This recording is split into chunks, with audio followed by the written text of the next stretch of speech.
PM Narendra Modi की T party में नहीं जाएंगे उद्धव ठाकरे, सूत्रों की खबर। मोदी ने उद्धव को भेजा था टी पार्टी का न्योता।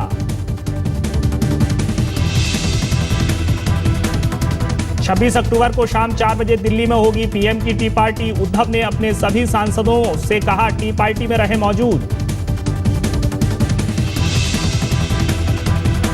पीएम की टी पार्टी में एनडीए के सभी सांसद रहेंगे मौजूद। बीजेपी अध्यक्ष अमित शाह और बीजेपी के तमाम नेता पार्टी में करेंगे शिरकत।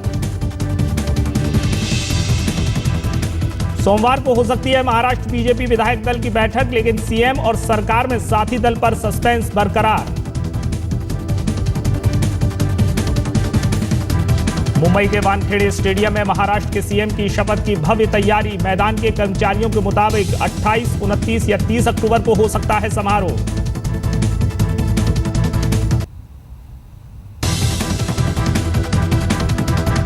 कौन होगा महाराष्ट्र का सीएम, अभी तक सस्पेंस बरकरार। सीएम पर राजनाथ ने मीडिया का जवाब टाला। राजनाथ 27 को जा सकते हैं मुंबई। विधायकों की बैठक में चुना जाएगा महाराष्ट्र का भावी सीएम। मुख्यमंत्री की दौड़ में सबसे आगे फडणवीस का नाम। गडकरी के इनकार के बावजूद सियासी हलकों में नाम की चर्चा। विधायक दल की बैठक में पर्यवेक्षक बनकर जाएंगे गृह मंत्री राजनाथ सिंह। बीजेपी महासचिव जेपी नड्डा भी उनके साथ रहेंगे मौजूद। शिवसेना को साथ लेने पर बीजेपी तकरीबन राजी, लेकिन सरकार में मंत्रिमंडल बंटवारे को लेकर फंस सकती है बात। शिवसेना चाहती है 1995 की तर्ज पर हो मंत्रालय का बंटवारा। सरकार में दूसरी सबसे बड़ी पार्टी होने पर चाहती है उप मुख्यमंत्री पद की कुर्सी।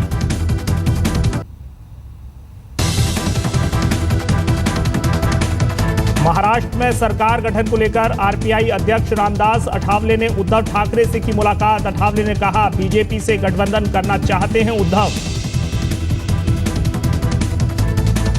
उद्धव से मुलाकात के बाद बोले अठावले, 2 दिनों में महाराष्ट्र सरकार पर संशय हो जाएगा साफ।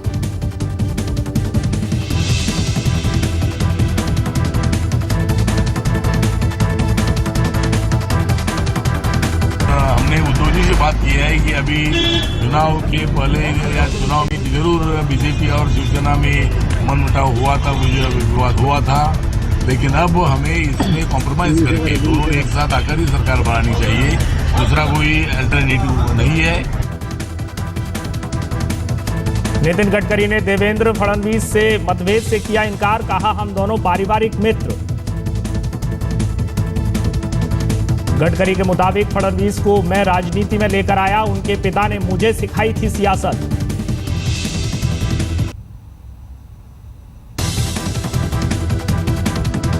एयरपोर्ट अथॉरिटी ऑफ इंडिया ने मुंबई से कोच्चि जाने वाली एयर इंडिया की उड़ानों पर जारी किया अलर्ट। मुंबई, अहमदाबाद, कोच्चि एयरपोर्ट की बढ़ाई गई सुरक्षा।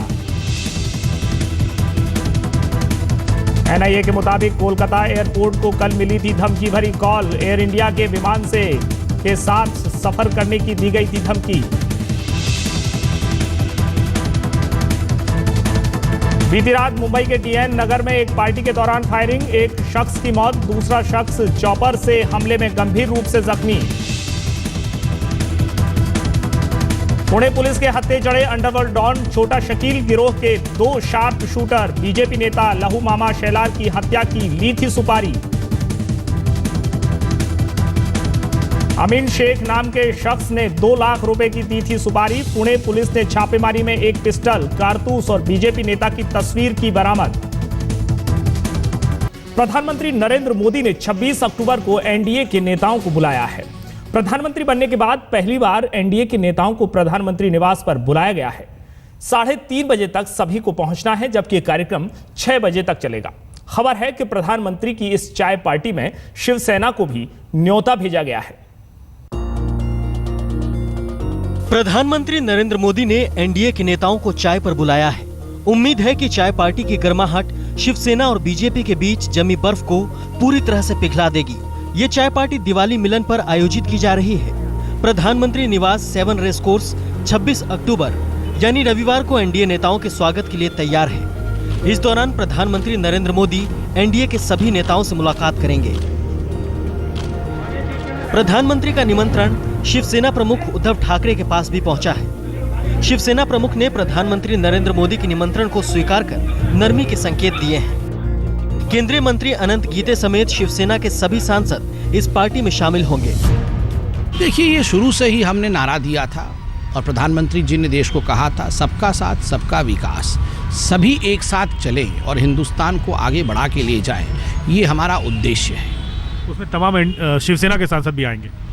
तो सभी सांसद आए, सभी आगे बढ़े, हिंदुस्तान को आगे बढ़ाना है, उसमें संकीर्ण मानसिकता के लिए कोई स्थान नहीं है। 288 विधानसभा सीटों वाले सदन में बीजेपी को 123 सीटें मिली हैं, जो कि बहुमत से 22 सीटें कम है। शिवसेना को 63 सीटें मिली हैं, कांग्रेस को 42 और एनसीपी को 41 सीटों पर जीत मिली है। जाहिर है बीजेपी के 123 और शिवसेना के 63 मिल जाए तो वो बहुमत से 41 ज्यादा होंगे। 27 अक्टूबर को महाराष्ट्र में बीजेपी विधायक दल की बैठक है। इसी दिन गृह मंत्री राजनाथ सिंह और बीजेपी महासचिव जेपी नड्डा भी मुंबई पहुंच रहे हैं। सूत्रों के मुताबिक विधायक दल का नेता तय होने के बाद शिवसेना से समझौते पर आगे बात होगी। प्रधानमंत्री मोदी बस यही संदेश देना चाहते हैं कि गठबंधन का दौर अभी खत्म नहीं हुआ। तभी तो शिवसेना के साथ लाख तलखियां ही सही, लेकिन शिवसेना के सांसदों की चाय की पार्टी पर मौजूदगी बस यही संदेश देगी कि तलखियां तो कम हो ही रही हैं, नजदीकियां भी अब बढ़ने वाली हैं। कैमरामैन आलोक भटनागर के साथ अमिताभ सिन्हा, दिल्ली आज तक।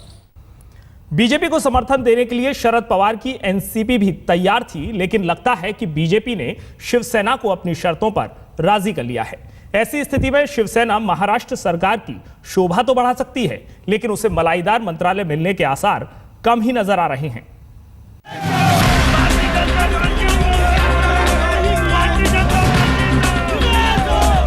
वो घड़ी अब नजदीक आ रही है जब मुंबई में बीजेपी विधायक दल की बैठक होगी और उसका नेता महाराष्ट्र का नया मुख्यमंत्री बनेगा। रविवार को हरियाणा में बीजेपी की सरकार बनेगी और सोमवार से पूरा फोकस मुंबई पर चला जाएगा। उसी दिन गृह मंत्री राजनाथ सिंह और बीजेपी महासचिव जेपी नड्डा के पर्यवेक्षक बनकर मुंबई जाने की उम्मीद है। इससे साफ है कि उसी दिन बीजेपी विधायक दल की बैठक होगी और नेता चुन लिया जाएगा। खबर यह भी है कि 28 से 30 अक्टूबर के बीच किसी भी दिन शपथ ग्रहण हो सकता है। इसके लिए वानखेड़े स्टेडियम बुक कराए जाने की भी बात है, ताकि कम से कम 35,000 लोग इसे देख सकें। वैसे बीजेपी के नेता तो कह रहे हैं कि लाखों की तादाद में लोग शपथ ग्रहण समारोह में पहुंचेंगे। पहली बार भारतीय जनता पार्टी का मुख्यमंत्री बन रहा है और पहली बार महाराष्ट्र में मुख्यमंत्री जब बन रहा है भारतीय जनता पार्टी का, तो उत्साह इतना है। इसके कारण ये जो स्वेरिंग सेरेमनी, शपथ ग्रहण समारोह होगा, वो बहुत बड़ा ग्रैंड स्केल पे होगा। ज़्यादा से ज़्यादा लोगों को संधि मिले, मौका मिले वो देखने का, पार्टिसिपेट होने का, और पूरे देश भर से भी भारतीय जनता पार्टी के नेता उस कार्यक्रम में आएंगे। उस दृष्टि से इस पूरे कार्यक्रम को हम देख रहे हैं और उस तरीके से करना चाह रहे हैं। पहली बार महाराष्ट्र में भाजपा का मुख्यमंत्री शपथ लेगा और इसलिए भाजपा नेता चाहते हैं ये लम्हा यादगार लम्हा बने। आमतौर पर महाराष्ट्र में शपथ ग्रहण समारोह राजभवन में होते हैं, लेकिन इस बार भाजपा के कई आला नेता और भाजपा के हजारों कार्यकर्ता शपथ ग्रहण समारोह के लिए जुटने के आसार है और इसलिए भाजपा नेता चाहते हैं कि समारोह किसी खुले मैदान में हो और इसलिए पहली पसंद उनकी है मुंबई के वानखेड़े स्टेडियम को। जनरल एडमिनिस्ट्रेशन डिपार्टमेंट के कुछ अधिकारियों ने पिछले कुछ दिनों में वानखेड़े स्टेडियम में एमसीए के अधिकारियों से संपर्क करके 28 से 30 अक्टूबर के बीच में उपलब्धता के बारे में पूछताछ की है और इसी दौरान शपथ ग्रहण समारोह होने के आसार है। ये तो तय हो गया है कि महाराष्ट्र में बीजेपी की ही सरकार बनेगी, लेकिन ये सवाल अब भी अटकलों के बीच घूम रहा है कि मुख्यमंत्री कौन बनेगा। इसमें सबसे आगे और अहम नाम देवेंद्र फडणवीस का है। फडणवीस प्रधानमंत्री नरेंद्र मोदी और अमित शाह की पसंद माने जाते हैं। उनकी अध्यक्षता में बीजेपी को महाराष्ट्र में शानदार जीत मिली। उनकी छवि बेदाग और एक ईमानदार नेता की है। वो लगातार चौथी बार जीतकर विधायक बने हैं। वो संघ के भी करीबी माने जाते हैं। साथ ही गडकरी ने भी उनसे अच्छे रिश्तों की दुहाई दे दी है। देवेंद्र के प्रति और मेरे प्रति जिस प्रकार का विवाद मीडिया ने खड़ा किया वो गलत है। देवेंद्र जी को राजनीति में मैंने लाया है और इसलिए उनके और मेरे बीच में किसी प्रकार का विवाद भी नहीं है और किसी प्रकार का कॉन्फ्लिक्ट भी नहीं है। मुख्यमंत्री के बाद एक पेच गठबंधन के सहयोगी दल को लेकर है। एनसीपी और शिवसेना दोनों में समर्थन देने की होड़ मची, लेकिन बीजेपी पुराने सहयोगी शिवसेना के साथ ही जाएगी। अब इतना साफ हो गया है कि बीजेपी शिवसेना के साथ मिलकर ही सरकार बनाएगी, लेकिन आज तक को मिली जानकारी के मुताबिक बीजेपी शिवसेना को उप मुख्यमंत्री, गृह, वित्त, सिंचाई, राजस्व और पीडब्ल्यूडी जैसे अहम मंत्रालय देने के मूड में कतई नहीं है। बीजेपी शिवसेना को 2-1 के हिसाब से मंत्रिमंडल में जगह दे सकती है। हालांकि शिवसेना अब भी 1995 के मॉडल पर सरकार बनाने की बात कर रही है, जो बेमानी लग रहा है। दिल्ली में अमिताभ सिन्हा और हिमांशु मिश्रा के साथ कमलेश सुतार, मुंबई आज तक। जहां पाकिस्तान सीमा पर लगातार सीज फायर का उल्लंघन कर रहा है, वहीं आतंकी हर दिन नए मंसूबे बना रहे हैं। ताजा खतरा अमेरिका के 9/11 की तर्ज पर हमला करने का है। मुंबई, कोलकाता, अहमदाबाद और कोची एयरपोर्ट आतंकियों की हिट लिस्ट में शामिल हैं। निशाने पर देश के बड़े एयरपोर्ट, आतंकियों ने रची गहरी साजिश। 9/11 की तर्ज पर हमले की साजिश। कोलकाता, मुंबई, अहमदाबाद, कोची एयरपोर्ट पर हाई अलर्ट। हवाई उड़ानों पर आतंकी हमलों के मद्देनजर देश के कई एयरपोर्ट पर हाई अलर्ट जारी कर दिया गया है। मुंबई से उड़ान भरने वाले एयर इंडिया के विमान को निशाना बनाने की खबर है। सूत्रों के मुताबिक एक गुमनाम फोन के जरिए इस बात का खुलासा हुआ है कि मुंबई, अहमदाबाद, कोलकाता और कोची की किसी फ्लाइट को निशाना बनाया जा सकता है। हमला आत्मघाती होने की धमकी दी गई है। हम बाहर से आए तो एयरपोर्ट के बाहर भी ऐसी सिक्योरिटी है, सब पुलिस वाले खड़े हैं, वो सब कैमरा वाले भी खड़े हैं। उन्होंने भी चेक किया, मेरे देखी, सबका जो आते थे सबका सामान भी चेक किया, हमारा लाइसेंस भी चेक किया, सब चेक करके हमको अंदर आने दिया। दरअसल कोलकाता एयरपोर्ट के डायरेक्टर को अनजान कॉल में धमकी दी गई। फोन करने वाले शख्स ने बताया कि एयर इंडिया की सभी उड़ान जो मुंबई से अहमदाबाद और मुंबई से कोची की तरफ उड़ान भरती हैं, उस पर आत्मघाती हमला हो सकता है। सूचना चौंकाने वाली थी। जाहिर है इस धमकी के बाद हड़कंप मचना तय था। सभी 4 एयरपोर्ट्स पर तुरंत हाई अलर्ट जारी कर दिया गया। चेन्नई से मुंबई पहुंचे केंद्रीय औद्योगिक सुरक्षा बल के उप महानिरीक्षक आनंद मोहन ने उच्च स्तरीय सुरक्षा बैठक की। बम निरोधक दस्ता, त्वरित कार्रवाई दल, CISF और पुलिस हवाई अड्डे पर लगातार निगरानी रख रहे हैं। हवाई अड्डे की प्रवेश सुरक्षा जांच को भी कड़ा कर दिया गया है। मुंबई एयरपोर्ट से आने जाने वाले सभी यात्रियों की कड़ाई से जांच की जा रही है। साथ ही सुरक्षा भी दोगुनी कर दी गई है। सूत्रों के मुताबिक NSG की हाईजैकिंग टीम को भी अलर्ट कर दिया गया है।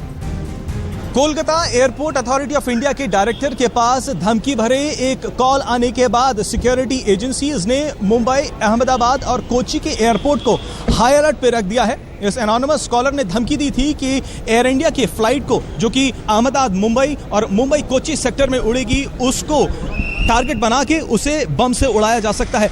इसके बाद इन तीनों एयरपोर्ट पे सिक्योरिटी अलर्ट बढ़ा दिया गया है। CISF, BCAS साथ में मिलकर पूरी समीक्षा कर रहे हैं। NSG के कमांडोज को भी तैनात कर दिया गया है। प्री इम्बागेशन पे खास करके यहाँ पर ध्यान दिया जा रहा है और CISF का कहना है कि इस वक्त तो पता लगाने की कोशिश कर रही है कि आखिर ये एनोनिमस कॉलर कौन था जिसने ये धमकी भरा कॉल किया था। सुरक्षा बलों का लक्ष्य है किसी भी हाल में संभावित खतरा हवाई अड्डे की सुरक्षा कवच को भेदकर विमान तक न पहुंच सके।